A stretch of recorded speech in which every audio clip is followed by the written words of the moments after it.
بسم اللہ الرحمن الرحیم۔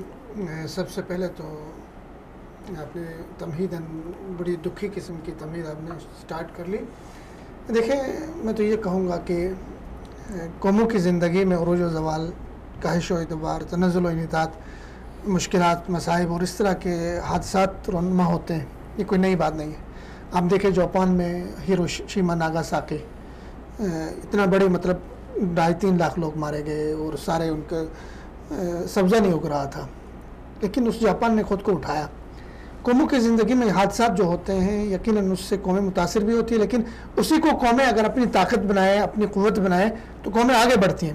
میں سمجھتا ہوں اگر ہم 16 دسمبر 1971 کی بات کریں، جب سقوط مشرقی پاکستان ہوا تھا، بہت غم کا ماحول تھا، دکھ کا پاکستانی قوم کے لیے۔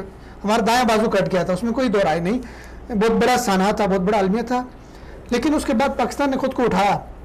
میں آج اگر دسمبر میں دیکھ رہا ہوں جس طرح کی مایوسی پھیلائی جا رہی ہے جی، بہت زیادہ ٹھیک ہے، اس پہ دکھ کا اظہار اپنی جگہ پہ، لیکن الحمدللہ پاکستان نے اٹھایا، اور پاکستان 47 سال میں پاکستان نے خود کو ایٹمی طاقت بنایا۔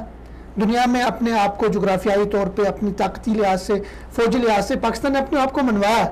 تو میں سمجھتا ہوں مشرقی پاکستان سانحہ ہوا تھا، اس کے بعد پاکستان تنزل کی طرف نہیں گیا، پاکستان نے خود کو اٹھایا۔